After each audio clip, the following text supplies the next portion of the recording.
NTA का नाम national testing agency से चेंज करके नेशनल ट्रॉमा एजेंसी रख देना चाहिए। बार बार पहले भी नीट की पेपर लीक हुई, उसके पहले नेट के पेपर, उसके बाद नेट के पेपर लीक हुई, और फिर तो नीट यूजी की परीक्षा पेपर लीक हो गई। अकाउंटेबल कौन है? कितने बच्चे अभी जितने जो 1 साल से तैयारी कर रहे हैं, वो सभी कोई का भविष्य का क्या बोलेगी सरकार?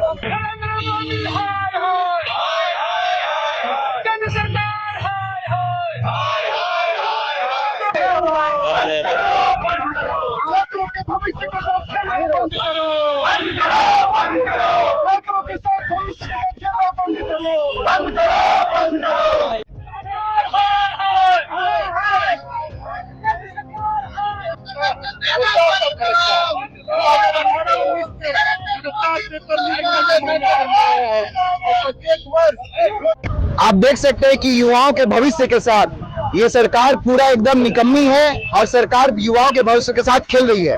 जैसा कि आप सभी को पता है कि अभी पेपर लीक, नीट परीक्षा की पेपर लीक हुई है। 2024 में ही पेपर लीक हुई थी। उसके बाद सरकार ने एक ग्रेस नंबर दिया।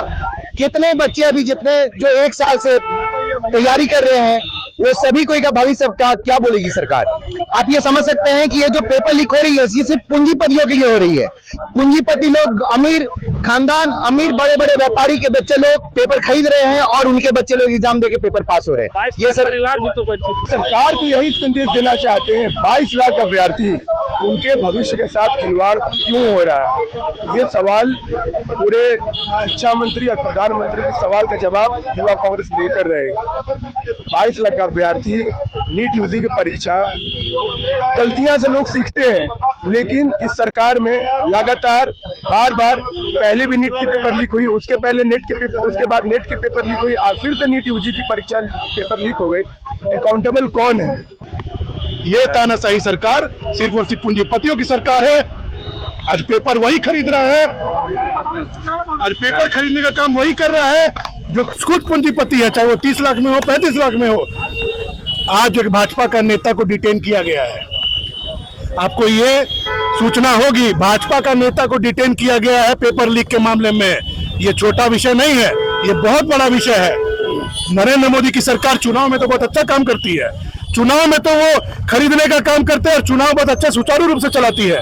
लेकिन जो सरकार 2 करोड़ रोजगार देने का बात करती है प्रत्येक वर्ष, आज उसी सरकार के मुखिया आज चुप्पी साधे हुए हैं और कहीं ना कहीं उनकी पोल खुल चुकी है, और यही युवा पीढ़ी, यही जेनजीज उनको उखाड़ के फेंकने का काम करेंगे। एनटीए ने कहा है कि पैनिक होने की जरूरत नहीं है, बच्चों को दोबारा इसका एग्जाम जल्द से जल्द लिया जाएगा, कोई रजिस्ट्रेशन फीस भी दोबारा नहीं। देखिए,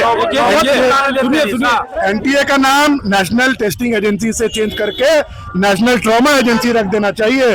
क्यों रख देना चाहिए? क्योंकि एनटीए एक ऐसा टूल है, जैसे भाजपा के पास अंबानी और अडानी है, वैसे भारतीय जनता पार्टी के पास एनटीए है। एनटीए के साथ रह के, एनटीए के परछाई में रह के आज भारतीय जनता पार्टी, धर्मेंद्र प्रधान और उनके मुखिया अमित शाह जी और उनके भी मुखिया, उनके भी जो आका है प्रधानमंत्री मोदी जी, वो लोग छात्रों के जेब से, गरीब, शोषित, वंचित, दलित, आदिवासी के जेब से पैसा निकालने का काम कर रहे हैं। और ये देश की जनता और यही देश के युवा पीढ़ी उनको बताने जा रही है।